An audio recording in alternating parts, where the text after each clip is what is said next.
रोज चातुर्मास बहुत ही प्रभावना के साथ प्रवाहमान है।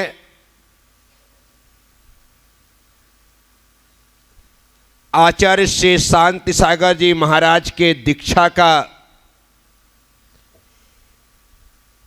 100वां वर्ष चल रहा है और 100वें वर्ष में उनकी जन्मभूमि में चातुर्मास करने का निर्णय मेरे सभी निर्णयों में सर्वश्रेष्ठ निर्णय था, क्योंकि चातुर्मास तो हर साल होते हैं, लेकिन कुछ साल विशेष होते। इस वजह से आचार्य शांति सागर जी महाराज के जीवन से जुड़े हुए प्रत्येक प्रसंग अपने आप में विशेष थे। चातुर्मास स्थापना के तुरंत बाद उनकी जन्म जयंती थी।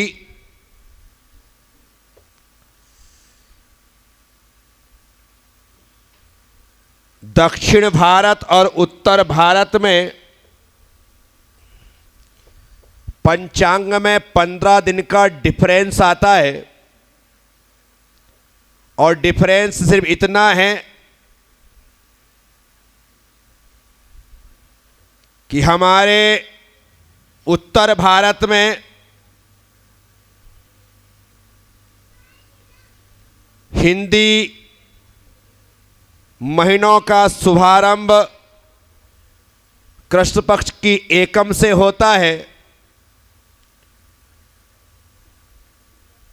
तो गुजरात, महाराष्ट्र, कर्नाटक आदि में शुक्ल पक्ष की एकम से होता है। इस वजह से आषाढ़ कृष्णा षष्ठी हमारे यहाँ के हिसाब से चातुर्मास के पहले आ जाती है और उनके यहाँ के हिसाब से गुरु पूर्णिमा के 6वें दिन आती। इसी वजह से वहाँ पर चातुर्मास का पहला कार्यक्रम आचार्य महाराज की जन्म जयंती का था। जिनकी जन्मभूमि में चातुर्मास हो उनकी जन्म जयंती। तो अब आप विचार करिए कि उसका स्केल कितना बड़ा रहा होगा। हमने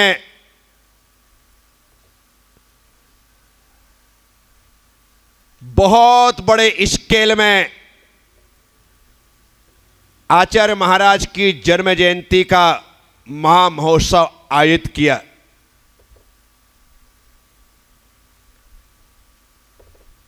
चातुर्मास की वजह से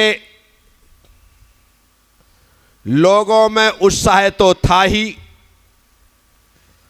और फिर प्रारंभ में ही ऐसा अवसर मिल जाए तो फिर कहना ही क्या।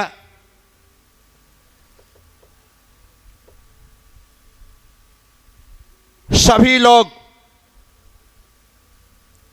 उस आयोजन को मनाने के लिए तत्पर तैयार।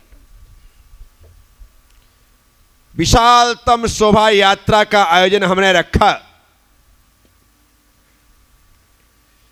कर्नाटक में, या यूं कहें कि बेलगांव, कोल्हापुर और सांगली डिस्ट्रिक्ट में 10 लाख जैन रहते हैं। कितने? ये 3 जिलों में 10 लाख पॉपुलेशन है जैनों।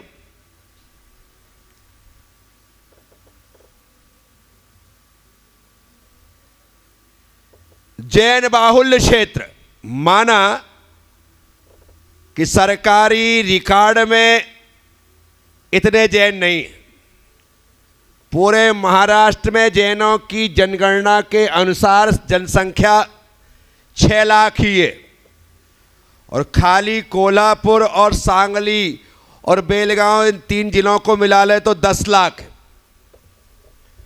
अब वजह क्या है? वजह सिर्फ एक ही है, उनके गोत्र। सब लोग अपने नाम के आगे अपने गोत्र ही लिखते। पाटिल, अब पाटिल जैन में भी हैं और वैष्णव में भी, हिंदू में भी है। जनगणना होती है, पाटिल सब हिंदू में डाल दिए जाते। अब पाटिल अकेले ही नहीं है। हमारे महाराज श्री घर में मुरा बट्टे थे। अब मुरा बट्टे कौन जैन समझेगा? यदि उसके कालम में जैन नहीं लिखा गया तो मुरा बट्टे हिंदू। वो महाराज जी धरण गुत्ते थे। अब धरण गुत्ते लिखा है नाम के आगे तो हो गए गुत्ते, गया। अब नहीं ना पाएगा जैन में। ये तो 2 बता रहा हूं। ऐसे सद लगा से लिखने तो सद लगे, गांव के नाम से ही हो गया। टाकले, गेबीशे है, चौगले,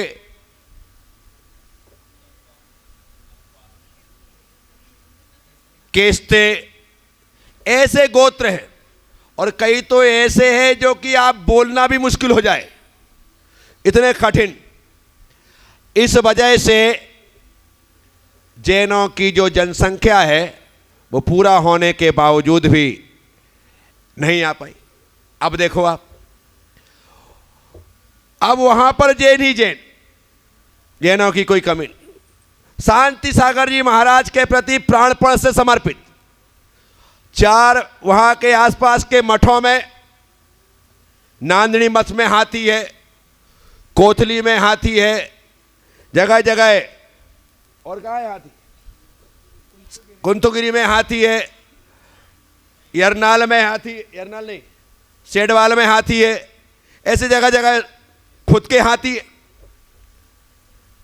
तो शोभा यात्रा आदि में खबर की जाती है, वहां से हाथी आते। अब हाथी आने के बाद भी वो हाथी शिक्षित है, उनको धार्मिक रूप से सिखाया गया है। यदि साधु संत हैं तो वो हाथी आएंगे, आकर के साधुओं को ढोक लगाएंगे, प्रणाम करते, घुटने भी टेकते हैं, सूंड भी उठाते हैं, आवाज भी करते हैं, सब कुछ करते हैं, क्योंकि वो सिखाए गए। ये सारे काम करते। हुमचा पद्मावती में जाओ तो वहां के हाथी तो रोज भगवान के अभिषेक के लिए जल लेकर के आते, कमल फूल पुष्प लेकर के आते, भगवान के चरणों में समर्पित करने के लिए। क्यों? उन्हें सिखाया गया है। कुछ पशु ऐसे होते हैं जिन्हें जो सिखाया जाता है वो सीख जाते हैं। हाथी सीख जाते हैं, बंदर सीख जाते हैं, भालू सीख जाते हैं, तोते सीख जाते हैं, शेर सीख जाते हैं। आपने देखा सर्कस में कितने प्रकार के पशु होते हैं, सब सीख जाते हैं। वैसे ही बहुत अच्छे हाथी। शोभा यात्रा रखी गई, हाथी, घोड़े, बैंड, बग्गी, सब कुछ, दुनिया भर की हजारों की संख्या में लोग, आलीशान शोभा यात्रा। पर वहां पर हाथी आदि में बैठने में लोग ज्यादा उत्सुक नहीं होते। भाई उसमें बैठने वाला, हमने कहा कौन बैठेगा, तो कोई नाम गांव ही नहीं। घोड़े में कौन बैठेगा, तो कोई नाम ही नहीं। बग्गी में कौन बैठेगा, अरे मैंने कहा ये तो बड़ा खतरनाक काम। वहां पंच कल्याणक होता है तो राजा बनने का बड़ा भागनी शौक है। राजा बनने के लिए वो लाखों रुपए की, हजारों रुपए की बोली ले सकते। राजा बनना है, बस भगवान के दरबार में राजा बन करके आना। ऐसी स्थिति। 23 जुलाई का वह कार्यक्रम और उसी दिन हमारी अग्नि मां का जन्मदिन। पहला जन्मदिन था। आने की कोई नहीं सोच सकता है कि पहला जन्मदिन किसी का इतना अच्छा मनाया जा सकता है। कोई वहां पर तैयार ही नहीं है हाथी बैठने के लिए। मैंने कहा भौतिक, बोले जी तुमको विनी को और हाथी बैठना है? जी महाराज जी। तकलीफ क्या होगी, बैठ जाएंगे। अब बग्गी में कौन बैठे, उसमें भी कोई तैयार नहीं। तो मैंने इनके ही मम्मी पापा से, विजय भाई, कल्पना बहन की, आप लोगों को बग्गी में बैठना, सांस लेकर के बैठ जाएंगे। यानी कि कोई व्यक्ति तैयार ही ना हो। पहले भी जब हम मंगल प्रवेश कर रहे थे, आए थे, उस समय भी कोई तैयार नहीं था। तो सूरत से मुकेश गंगवाल, आज मैंने मुकेश बैठ जा, फटाफट बैठ गया। तो ऐसी स्थिति बनती। अब पहला जन्मदिन इसका और हाथी पर सवार। मुझे नहीं लगता है कि किसी का पहला जन्मदिन इतने अच्छे तरीके से मनाया जा सकता। हजारों की संख्या और शानदार तरीके से हाथी पर बैठ करके, अब 1 साल की बच्ची, पहला जन्मदिन, 2 घंटे हाथी पर बैठना, वहीं पर रोने लग जाए, वहीं पर सुसु लग जाए, वहीं पीपी लग जाए, कुछ भी हो जाए, लेकिन नहीं, 2 घंटे तक हंसते मुस्कुराते हुए हाथी पर बैठी रही और बराबर तरीके से 2 घंटे। अब हमारे महाराज जी जब लौट करके जुलूस आया तो ये हम लोग तो समझते नहीं थे। ये छोटी सी बच्ची, ये कह रहे लगे, ये पीछे ही पड़ गए नहा धो करके, ये और तात्या साहब, ये दोनों के दोनों। इस बच्ची को हाथी की सूंड में दो, बच्ची को हाथी की सूंड में दो, बच्ची को हाथी की सूंड में दो। अब हाथी की सूंड में बच्ची को देना 1 साल की बच्ची कौन चाहेगा? ये कोई तैयार नहीं। अब जब इतने ज्यादा पीछे पड़े तो मैंने विनीत से कहा, दे दे, क्या तकलीफ है? और ये बाप रे, उस समय माँ जानती है कि उसका बच्चा यदि हाथी की सूंड में जाने वाला हो, हाथी ने इस बच्ची को ऐसे सूंड में लपेटा और ऐसे, और ये जो रोना चालू की, जोर जोर से, भयंकर। अब जान ही निकल गई। इसको देखो, भौतिक को देखो, तो अब तो भाई नीचे ला दे। पर हाथी तो उतने टाइम बाद ही नीचे लाता जितने उसने सीख रखा है। और ये बोलते कुछ नहीं होगा, कुछ नहीं होगा, इनकी जान निकली जाए कि कुछ नहीं होगा। उसको नीचे लिया। जब जान में जान आई, कम से कम 10 मिनट बाद सिसकियां लेकर के उसकी भी जान में आई। परंतु कर्नाटक में ये तो छोड़ो, बड़े बड़े लोगों को यदि अपने अभी प्रकार है, इसको कहे हाथी पे लेना, तो उसको लेकर के हाथी ऐसा खड़ा कर देता है। बड़े 15-15, 20-20 साल के लोगों को हाथी पे लेकर चढ़ा देते। पर वहाँ की प्रक्रिया ही, और इसे मंगल माना जाता है। क्या इसे शुभ माना जाता है कि हाथी इस प्रकार से वहाँ पर करता है? तो इस कारण से ये प्रक्रिया बहुत ही आलीशान शोभा यात्रा हुई, वह उत्सव हुआ, अपने आप में अनूठा कार्यक्रम था।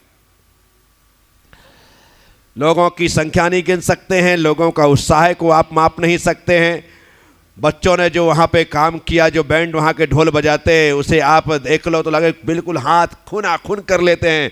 लेकिन कमाल ही है कि वो रुक जाएं,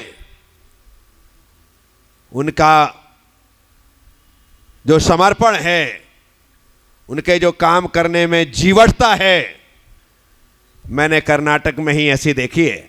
आज भी हमारे यहाँ पर आते हैं, सिर्फ हमें नमोस्तु करना है, इतना ही काम है। बाकी तो गुरुदेव आप काम बता दो क्या करना है। उनको बोल दिया जाए कि पूरा गार्डन साफ सफाई करना, बिल्कुल चकाचक। तो जो लोग खाली गरीब है वो नहीं, लखपति है, करोड़पति है, वे लोग सब कुछ करने को तैयार करते हैं जान लगा करके। तब उन्हें देख करके लगता है कि वाकई में लोगों को भगवान के चरणों में ऐसे ही हो करके आना चाहिए। किसी प्रकार का कोई रुतबा ना हो, कोई अहंकार ना हो, कोई बात ना हो, बस सब कुछ करने को तैयार। आप गुरुद्वारे वगैरह जाओ, राधा स्वामी सत्संग व्यास में जाओ, क्या करते? लखपति करोड़पति घर की महिलाएं स्वयं अपने हाथ से लगातार घंटों रोटियां बेलती हैं लोगों के प्रसाद के लिए, घंटों चलता है। साफ सफाई करती है, झाड़ू लगाती है, पोछा लगाती है। बोले क्या बस यही धर्म है? सेवा ही धर्म मान रखा है। हम तो वो लोग हैं कि ऐसी सेवा तो करते नहीं, अपितु कचरा करके जरूर जाते। यहीं पानी डस्टबिन पिएंगे और वहीं पर डिस्पोजल डाल देंगे, यहीं करेंगे और वहीं फेंक देंगे। डस्टबिन में तक डालने का हमारे पास समय नहीं होता, या इतना भी हमारी भीतर समझ नहीं होती है कि इस कचरे को कचरा पेटी में डालना चाहिए। एक शादी होती रहे आप शाम को जब विदाई हो जाती उसके बाद देखना, यदि सफाई करने वाले ना आए तो कचरा घर हो जाता है। इतना लोग गंदा कर। इस मामले में राधा स्वामी सत्संग व्यास में एक बार जाके शिक्षा लेनी चाहिए कि यार सीखो तो सही, क्या है हम सफाई ना करें लेकिन गंदगी ना करें, इस बात का आप संकल्प ले लेते हैं तो आज हमारा सम्मेद शिखर भी स्वच्छ रहेगा और हमारा अपना छोटा सा मंदिर भी स्वच्छ रहेगा। इतना करना। कई लोगों को देखता हूं मैं, कागजों में चावल बांध के ले आते हैं और भगवान को चावल वहीं चढ़ा, वही कागज फेंक देते वहीं पर। कमाल है, कागज की पुड़िया से चावल निकाला, चावल वहां चढ़ाया और कागज वहीं फेंक दे। ये नहीं देखते हैं। और ये आपको देखना है तो धूप दशमी के दिन देखना। धूप दशमी के दिन जितनी गंदगी तुम जाकर के मंदिरों में करते हो, पुण्य कम पाप ज्यादा कमा के आते हो। वहीं पर हम फैलाए आते हैं, वहीं पुड़िया डालाते। नहीं होता बोलो सब जगह। मैं यहाँ की बात नहीं, आप ऋषि नगर के बैठे वहाँ की बात कर रहा हूँ, कोई लक्ष्मी नगर के बैठे वहाँ की बात कर रहा हूँ, फ्रीगंज के बैठे वहाँ का नयापुरा सबके बैठे वहाँ की बात कर रहा हूँ। हर जगह देखना वहीं आदमी फेंक जाता है, जैसी पुड़िया खाली हुई वही जा। कर क्या रहा है तो? मंदिर है ये भगवान का, इतना तो समझ रख। तो एक नियम ले लो कि हम मंदिर की साफ सफाई नहीं करेंगे लेकिन मंदिर में गंदगी नहीं करेंगे, इतना ही नियम करना है। वहाँ पर कभी अपने द्वारा, अब आप देखना जब व्यास मंदिर में 11-12 बजे झाड़ू लगाता है ना, तो यदि टेबलों में उसे 2 किलो चावल मिलता है तो 200 ग्राम चावल नीचे भी मिलता है। कितना? इतना वो कचरा उसके साथ इकट्ठा होता है। लोग ऐसे गिराते हैं, कई चिपक जाते हैं तो वहीं झड़क देते। ये नहीं कि तरीके से सलीके से उसे थाली में ही डालें, यूं ही फैला देते। विचार करने जैसा है कि हम कर क्या रहे हैं। तो उस भोज गांव में शानदार तरीके से चातुर्मास चल रहा है, लेकिन 10 लक्षण में जैसा उत्साह हमारे यहाँ होता है वैसा उत्साह उनके वहाँ नहीं होता है। 10 लक्षण का इतना ज़्यादा महत्व नहीं। हाँ, 10 लक्षण में होता है तो नोपी होती है। नोपी होती है मतलब महिलाएं व्रत लेती हैं 10 लक्षण के 16 करण के, तो वहाँ आकर के भगवान के सामने मंडल जी मंडता है, पूजा चलती है, 2-2 4-4 घंटे पूजा होती है। जेंट्सों को ऐसा कुछ रहता नहीं, मंदिर में कोई रंग रोगन सा नहीं होता है, कोई लाइटिंग नहीं होती, कोई शाम को सांस्कृतिक कार्यक्रम भी ऐसे कुछ नहीं होते हैं। बस 10 लक्षण का इतना वो महत्व नहीं। लेकिन साधु संत जाने लगे हैं, चतुर्मास होने लगे हैं, तो धीरे धीरे उनमें भी वह समझ आने लगी है। और उत्तर भारत की तरह जैसे मैं रहा तो संध्याकालीन सत्र में सब कुछ हो जाता था और लोग उस 10 लक्षण को समझ लेते थे। अन्यथा कोई 10 लक्षण पर प्रवचन सुनने वाला भी ना मिले, क्योंकि सुबह 5 बजे और कहो तो 4 बजे खेत चले जाते हैं, 8-10 बजे वापस लौटते हैं, काम खत्म, शाम के टाइम पर ही वह फ्री मिलते हैं। तो वहाँ पर 10 लक्षण की महिमा उन लोगों को बतलाई, प्रवचन हुए, सब कुछ लोगों ने सुना समझा। अब तो बहुत ज़्यादा परिवर्तन आ चुका है उन क्षेत्रों में। फिर नवरात्रि का समय आया, तो नवरात्रि के काल में हमने 9 दिन अनुष्ठान रखा, जाप रखी, पाठ रखा, विधि विधान सब कुछ रखा। वहाँ पर माता पद्मावती की आराधना बहुत अच्छी होती, वो लोग उसमें विशेष करके रुझान रखते हैं। इसी कारण से 9 दिन वहाँ पर आराधना, श्रृंगार आदि होना, कंकु से पद्मावती माता का अभिषेक होना, ये सारी की सारी प्रक्रियाएं वहाँ के हिसाब से वो लोग सब वहाँ करते रहे। जाप अनुष्ठान हुआ, सब कुछ चला। ऐसा करते हुए वहां एक कार्य चल रहे। अब दशहरा के बाद जो दूसरा दिन आता है वो आचार्य हंसागर महाराज के आचार्य पदारोहण का दिन होता है। किसका दिन है? आचार्य पदारोहण का दिन। जैसा कि अभी जो साल चल रहा है ये आचार्य महाराज के 100वें आचार्य पदारोहण वर्ष का काल चल रहा है। आचार्य महाराज को 1924 में आषाढ़ सुदी एकादशी के दिन आचार्य पद मिला था। तो इस कार्यक्रम को विशेष रूप से मनाने के लिए हमने एक योजना बनाई और कार्यक्रम की रूपरेखा तैयार की है। अब वह कार्यक्रम किस प्रकार से मनाया जाता है इसकी बात हम कल यहीं पर करेंगे। ओम नमः सबसे क्षमा सबको क्षमा। जय गुरुदेव, जय महावीर।